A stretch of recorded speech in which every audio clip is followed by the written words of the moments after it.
Shall I wait for a minute or not? No, I'm starting. Okay. Of course, the last session is about education, and it is the only one with just two participants, besides me. I promised to say a few words about myself before we start. I was born in Yugoslavia, in Belgrade, 59 years ago, and now I'm living outside of Belgrade in Serbia for 8 years inside the woods. That is something which is very important for me personally, but it is not important to you at all. But the important thing, yes, it is, okay. That is a very good thing. I'm in love with PQ for 25 years now, because I was here for the first time in 1991 as a participant in architectural section then, with the architectural project of Atelier 212, the theater I was working in for 10 years. So that is about me. I was one my foot is in architecture, the other one is theater. So I am a schizophrenic person who is not found himself in regular world, so I needed to construct my own. So it is about me for start. I'm going to say something about my point of view on education and on PQ later. Now I would like to introduce to you Ms. Sonja Paiva from Brazil. She's multi-artist, having worked as a national and international professional artist for 3 decades. She holds a BA in art from the University of Brasilia, a postgraduate degree in art from Bayern Shaw School of Art in London, and she's concluding her doctorate in scene composing process also in Brazil. So please, Sonja. Thank you very much.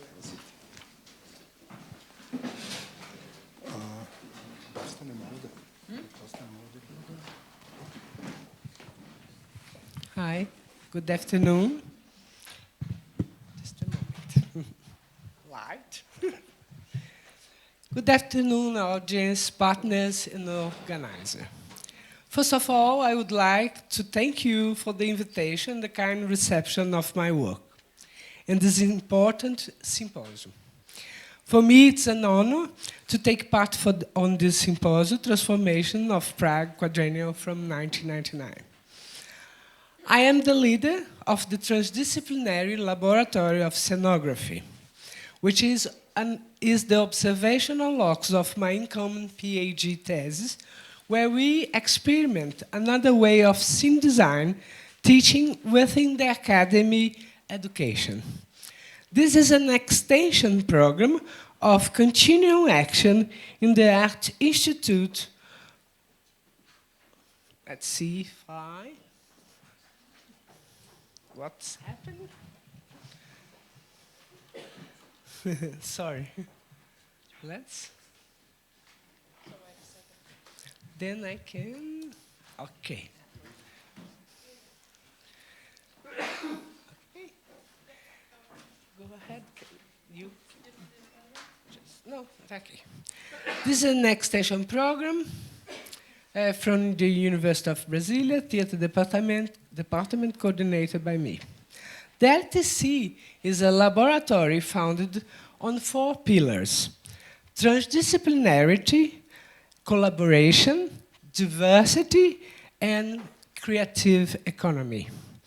My aim is to spread the hypothesis that teaching the scene design at the university should be based on projects that intersect the knowledge produced by a multidisciplinary team through a transdisciplinary action, a way to experience the academy holistically, viewed by the accomplishing cultural projects that can empower social and political mobilization. At the LTC, thank you. Yes.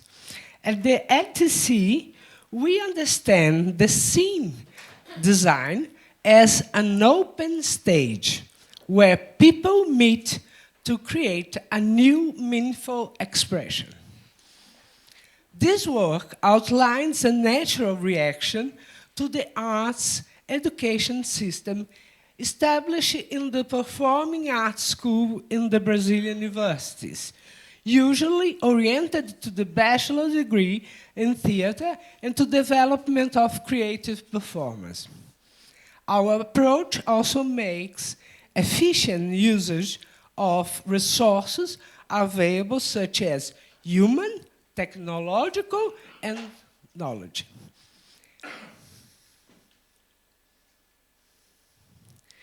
The difficulties of learning related to the teaching of scenography, understood here as scene design, due to the lack of specific knowledge of the artistic, technical, and technology principles in the academic curriculum, weaken the potential of the theater creation.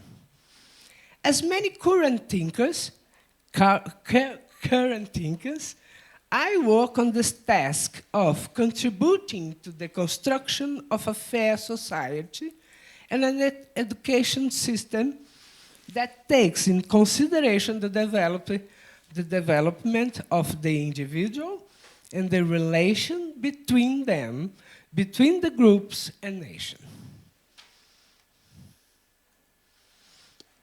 In 2014, I was nominated curator of Brazilian student exhibition of the Prague Quadrennial 2015, taking part of the Brazilian representation led by Ronald Teixeira.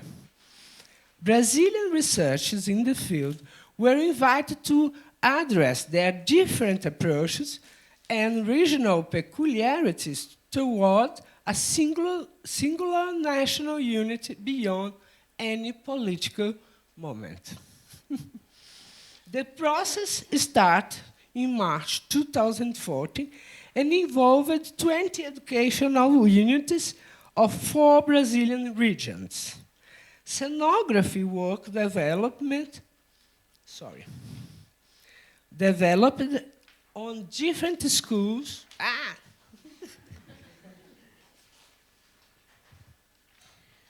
Were recorded on notebooks. Prioritizing the creative process and diversity methods. Visual of Brazil shared labyrinths were based on a digital game functioning in modules to support a national unity bridged by distinctive symbols. These symbols were created by each school and utilized to identify each institution and its projects during the selection exhibition February 2015 at the capital of Brazil.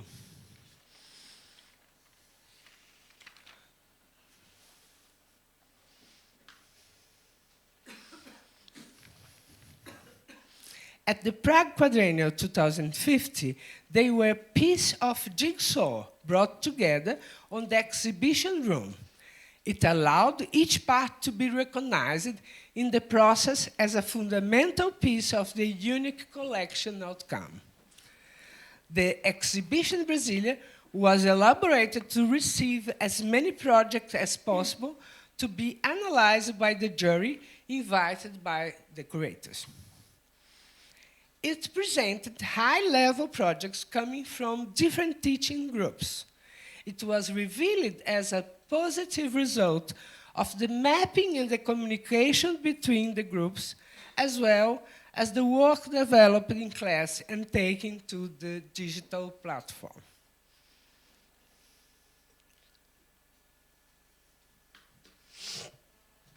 The jury constituted of professionals and researchers of the area, Ronald Teixeira, João Irene Maia, and Luciana Bueno.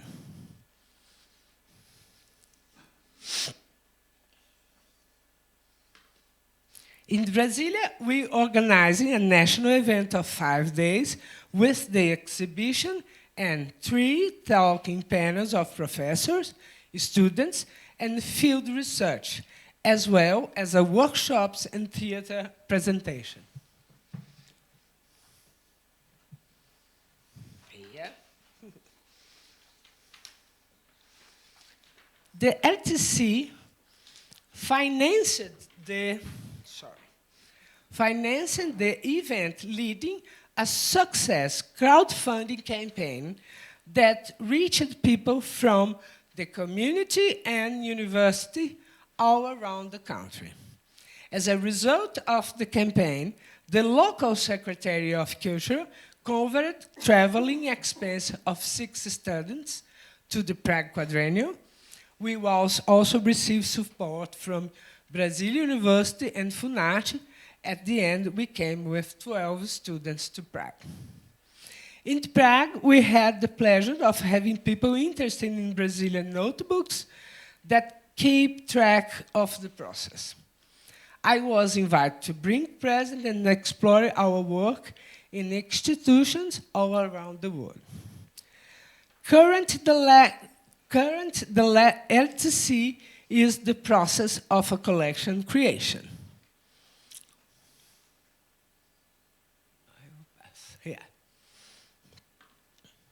With this goal, we did an immersive experience in Goiás, and the process started. That's it. Those are the LTC members. And that is, thank you very much.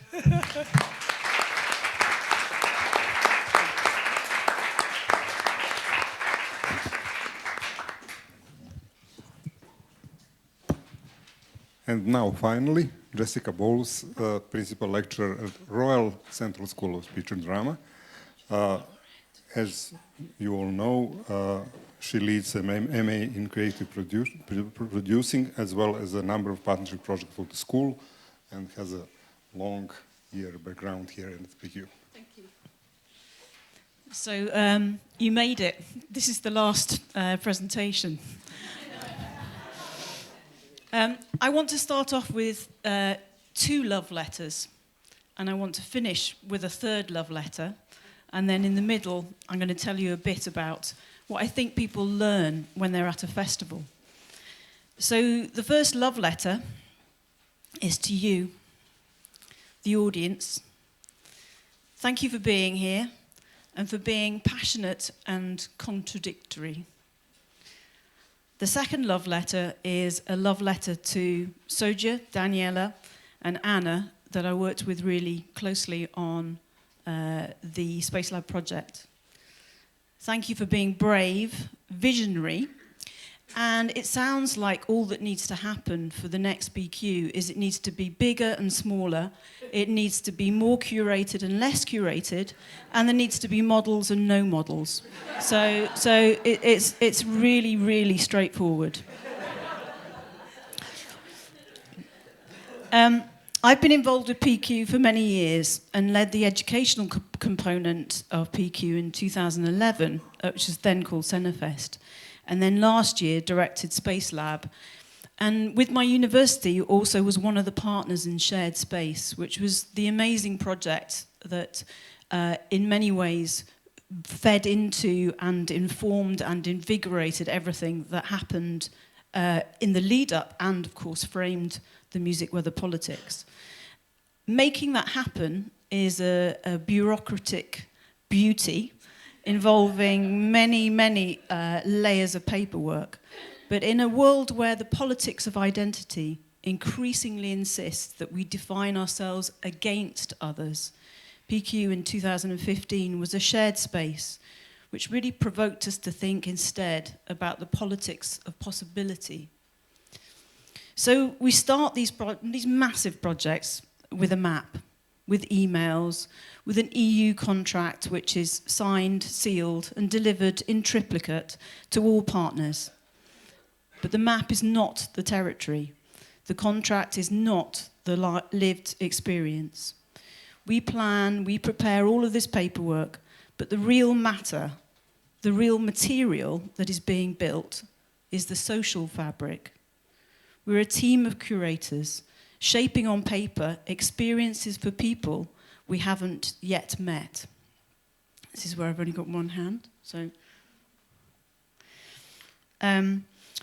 the outcomes of Space Lab were incredible. The numbers up there, 6,000 students took part in events that we organised. This is just during PQ, this is not counting the events leading up. Over 3,500 came to see the theatre performances in the Damu, and around about 1,000, well, you can see the numbers up there, for the street performances, 900 workshops. 900 people, sorry, attending workshops. I think we would have been really knackered if there had been 900 workshops. But 62 international artists. That, I mean, I'm incredibly proud of every single person who contributed a workshop. So, you know, there were performances in the street, in the Damu, there were workshops. But these were made possible by an amazing PQ production team, by Damu students and staff, and by an international volunteer team. Many of those people are still in touch. Many of the things that were started, the conversations that were started, carry on.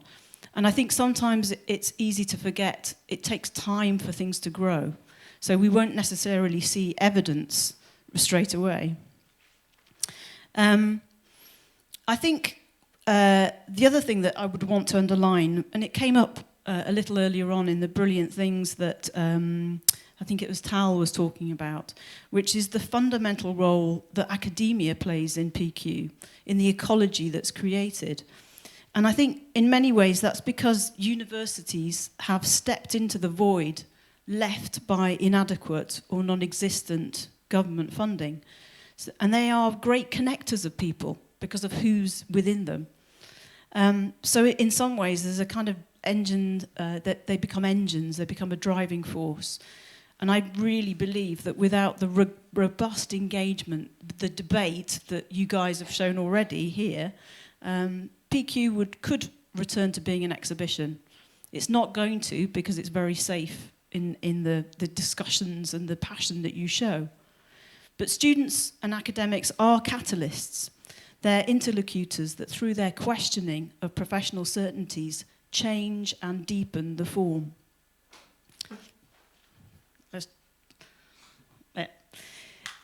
Before we go on to what I think people learn at festivals, I just wanted to share with you one of the things that came up quite a bit over the last 2 days was the importance of a meeting place. And I really want to make sure that you know about some of the amazing projects that were shaped into SharedSpace. One of them was this one, which in fact only happened a few weeks ago in Norway, which was led by Serge. And Serge has led projects right at the beginning of the project, taking students to a lighthouse in the middle of the worst storms that there had been in the last 40 years. So basically he likes taking people to dangerous places.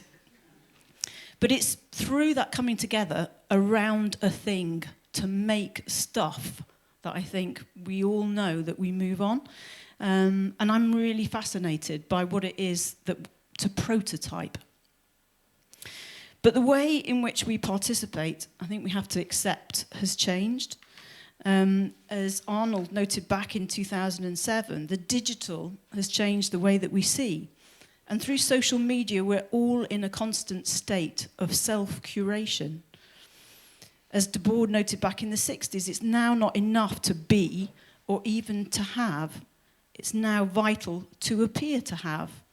And in our rush not only to be consumers but also producers, we've become, as Buriard said, a society of extras, that we have the illusion of participating and shaping our world, but in reality, we're only genuinely creating a fragment of that space, only adding to the detail. In this context, there's a danger then that as visitors to the festival, we can be no more than stamp collectors rather than adventurers. We go around collecting experiences in a disembodied way. And I think that's one of the things that 2015 confronted people, made them take responsibility for their experiences because they had to get lost and they had to find their own way around. And for me, that's a reoccurring theme.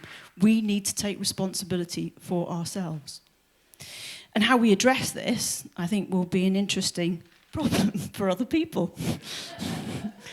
So back to what I said I was going to talk about. So the PQ artistic team, I would really want to celebrate how unafraid they have been to be disruptive of expectations. And I would say that there's two main reasons why festivals offer such a fertile environment for thinking differently. And I think one of those reasons is dislocation. That from the moment we book, we make a deliberately dislocating act.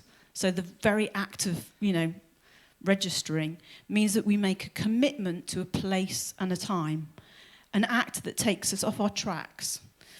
Alice O'Grady, who's done research into music festivals, talks about radical openness. So we book and we make that commitment to radical openness. And there's a kind of ethos that circulates around a festival, which is around conviviality, inclusivity, and open paradigms of play. For me, play is the most important thing we can ever do. And the festival is a kind of boundaried space. We know there's going to be a beginning and an end. And festivals are chaotic. One of the things I got so frustrated about listening to conversations about people wanting festivals to be organised. If there was an algorithm we could invent that took out every single element of unpredictability, how fucking boring would that be? Oh, I forget that's live streamed. There's no bleeper. But it makes everybody think about their own individual journey through it. Again, responsibility. Oops. Oh, yes. Here we go. Secondly, and perhaps more profoundly, we learn through encounter. And of course, what I'm talking about is not just students learning. I think I'm talking about all of us. Because what we have in this kind of environment is a social crossroads, a meeting place for us to deliberately or accidentally to inhabit different perspectives on the world. We become spectators aware of our own process of viewing and complicit in the work. And all the chance encounters become part of our personal mythologies of the event. I'm sure most of you, when you come back and you talk about it, it will be those moments. So I think one of the things that I think we can trace is that this discussion of aesthetics is really important, but what I see in the last few years is a real concern with ethical driving forces. And people signing up for workshops wanted to do workshops that weren't just based on, if you like, anything that they could do online. They wanted something visceral and meaningful, something they could only do if they came together to do it.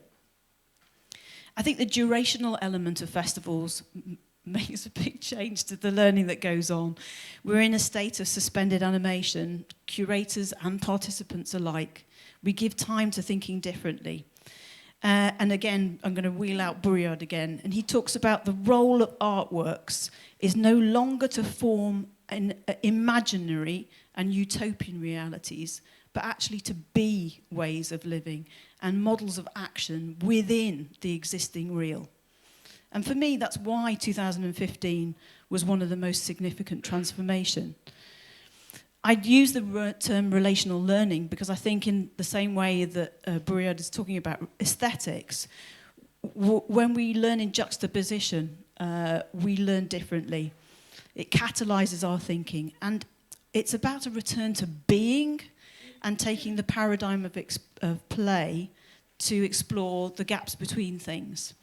And in some ways, I think we've all talked about the importance of gaps. And put simply, to learn playfully and connect meaningfully.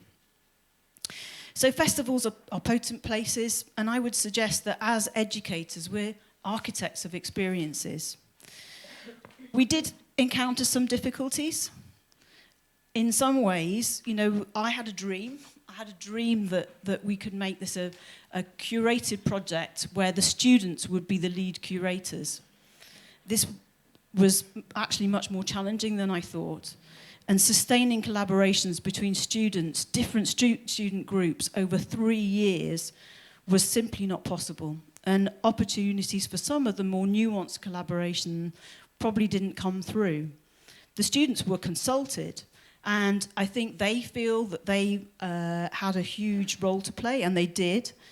But the sheer timescale of the operation meant that the risks of failure were too great, and that as staff we had to take over to ensure that the architecture of the whole event, of the experiences, could take place.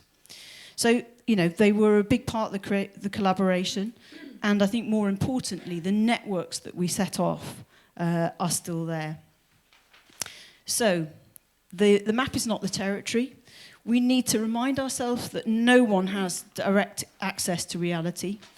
We are social beings, and our experiences are mediated through our bodies. We're a kind of palimpsest, a paper that's written on again and again. And festivals are dynamic and disruptive sites for encounter, where learning for everyone happens in a really powerful way.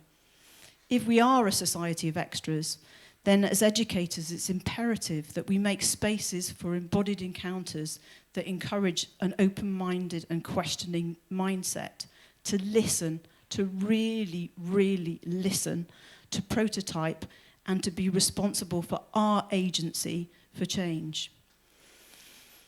I'm going to end, I'm not going to explain that quote, it's self-explanatory, but I am going to celebrate that this was a workshop led by Michael Spencer that was part of Space Lab.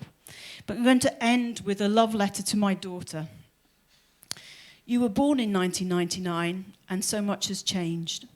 I'm sorry I was away a lot last year, but I was working on a project that meant a lot to me, working with amazing, powerful women. It was really worth it.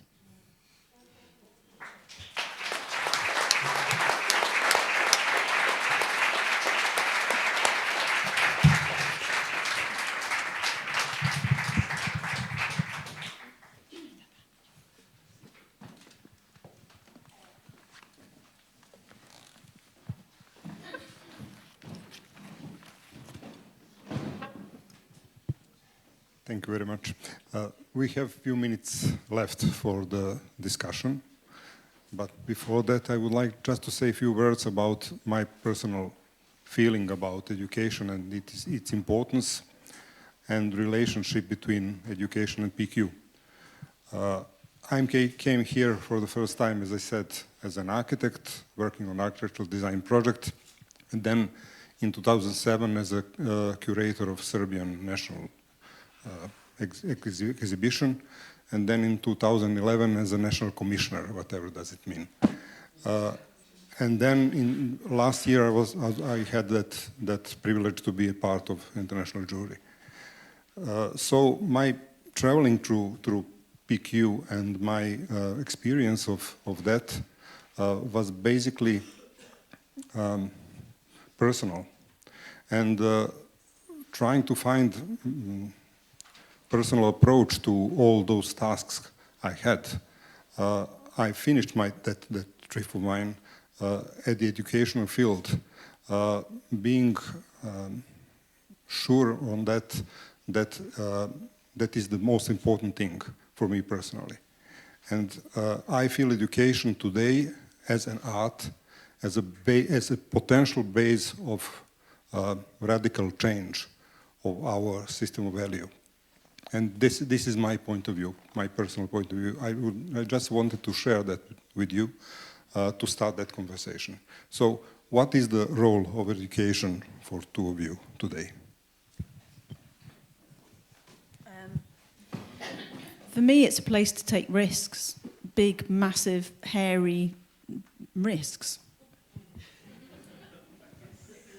I agree totally, and I say that is a meeting place. That's it. And what do you think about that? Sorry,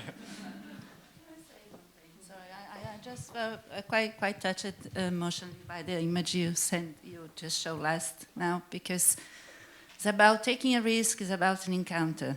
At this exactly moment, and you made this dedication for your daughter, and then at this exactly moment in my city, the main avenue has been taking over for 36 hours for all people going to make a big protest against the government trying to take down our president. My daughter might be there with a group of friends. That is taking a risk. That is an encounter. But is not a performance. We taking risks in a playing space. It's a different kind of risks we take. We cannot confuse so much the real life and the representation or the playing from that.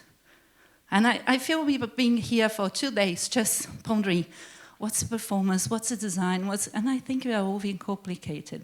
We are overcomplicating. And we just could write in the clear words what we do. And I feel it's great when you see that picture about people trying to represent that picture in the end. Last weekend, we had another protest in the city, and there was a homeless sleeping on the street. And people that has no consequence about what the limit between the performance and the real life and the respect, they place a chart on the top of this body just to make us, this person is making a comment that has nothing to be about. Was what happened, in fact, was he lives on the streets and people were there taking over his space. So it's the limit of what we do, what we don't do. Sometimes I feel a bit moved that I think we are losing a bit the limits and what we really have as what is really our core. Michael? I was going to address the question, what do you think education is? And I'm going to try and frame it in terms of PQ. And something Jess said about radical openness made me think about it. I mean, my kind of teaching hero is a man called Ron Barnett, wrote a book called The Will to Learn, and he talks about the fact that what teaching's really about is creating dispositions in students, ways of thinking, rather than forcing information into them. It's about, and one of them is a willingness to encounter strangeness. And I often quote that when I'm telling them why they need to go to Prague. They need to be encountering something that they probably don't understand, that might confuse them, that might make them question everything they do. I think that's a really good thing, and that's part of what education's about and why Prague and PQ is so brilliant. Yes. So this is a kind of comment on that and also the previous comment, which is that I think we're in a world of a huge amount of complexity, and therefore part of the place for risk-taking is, in a sense, a rehearsal for the bigger conversations that need to happen. But we need, I'm thinking about my 17-year-old daughter. She needs somewhere to rehearse before she can perhaps act more publicly. But I think I think to accept that there are, there's kind of been discussion in the last couple of days about binaries, like should we have something or not? I don't think it's as simple as that, and embracing complexity and not trying to arrive at perfection is really important. But in terms of risk-taking in education, I think we learn in a very embodied way, and we learn it's very important to rehearse your arguments before you're testing it out on other people. Totally accept the difference between, if you like, a performance and real life. But actually, I think some of that certainty and ability to express yourself is developed with your peers, and then you're more confident and able to be an agent for yourself and others. Yes, my question is the education a part of society? Does it run by society? And do we like this society we are living in? Not some specific one, but this global society we are living in today.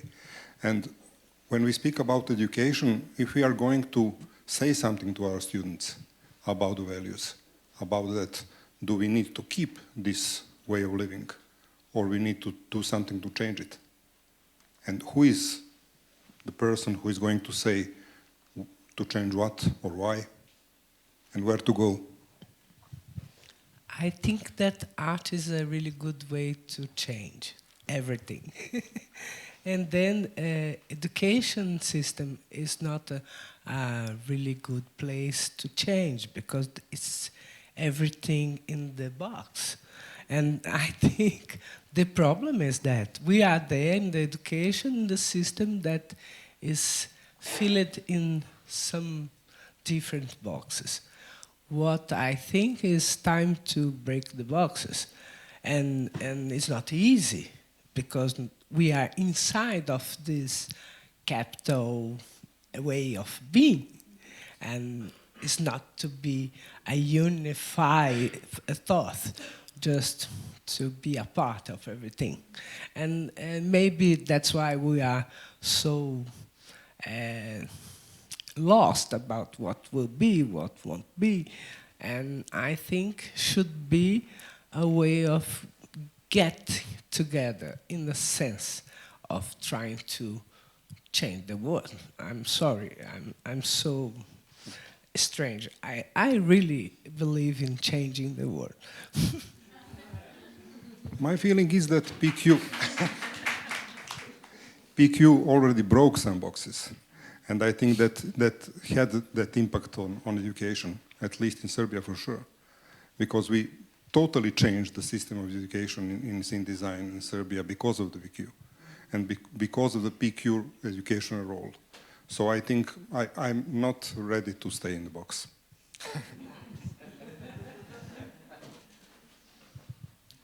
I think we all agree we need to change things, and we strive to change things, and we charge things in order to... I think what we were trying to discuss was how to create the fertile ground that will accept all sorts of changes in radical ways, in big hairy changes, in passionate ones, and I think that's what's sort of going back and forth, and we're trying to create that to cater for that, not to box it, or for God's sakes, if that message got across, then I think we need another 2 days at least. I think the question and why we're here is because we were trying to figure out how to create grounds for the young people, for the education system to break the boundaries, for us to break our boundaries, but to manage to cater for that. I don't have other words for it.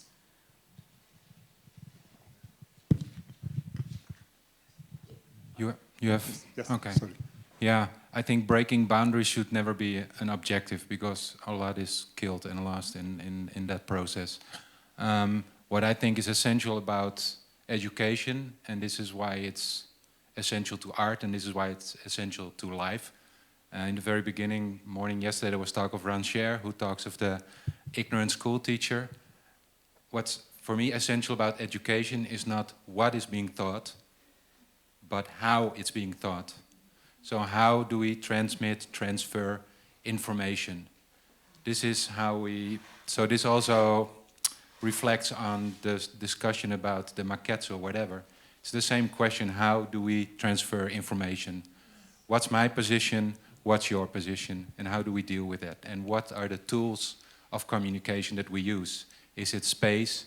Is it a lot of words? Is it emotions, etc.?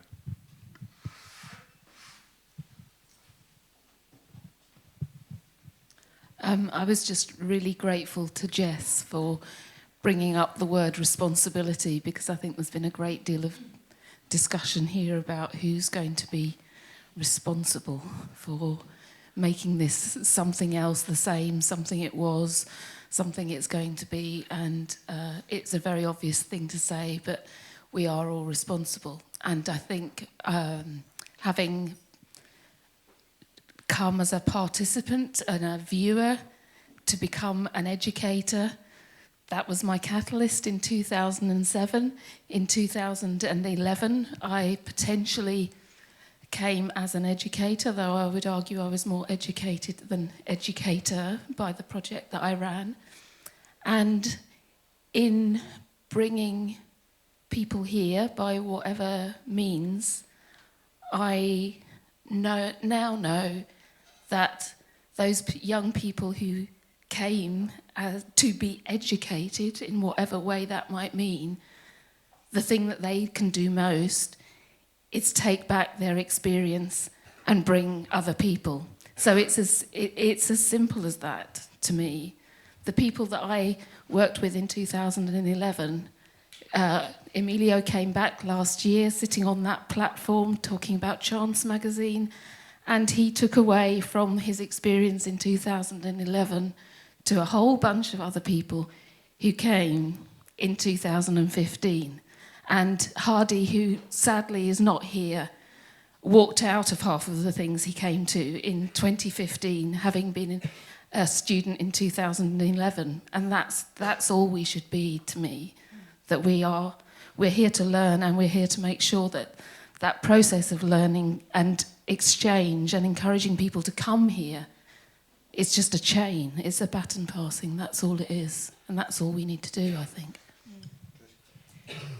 I just wanted to kind of respond on both of those, which is that one of the things that my reflections on the last 2 days is how important listening is. Jocelyn talked at the beginning about the sort of listening to matter, sort of attending to it, really understanding, almost auditioning material in the space, and that's what we do as scenographers. And I think as educators, actually what we're doing is we're not leading individuals or in any way sort of passing stuff down in a linear way, in my opinion, but it is about creating spaces, charged spaces, where people feel that they have the ability to do something, to change something themselves. Part of that, I think, has to start with the individual, to really understand why do you want to do this through this means? And then what I feel I'm there to do is to facilitate them in finding their voice to do that. So it might seem a really simple model, and some people say it's kind of abdicating responsibility, but I agree. I don't think that what you teach is as important as how you teach it. I think that we need to conclude. I would just like to say before each what we need to have one why. Why?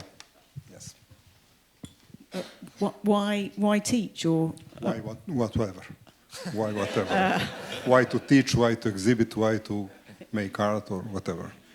Why to live, at least? Why I can't stop it, and it's because I'm human. Thank you very much. Oh yes, sorry. 12. Because Sonia. 12 years ago, I almost died in the car crash, and I'm here because of my urgency. Thank you.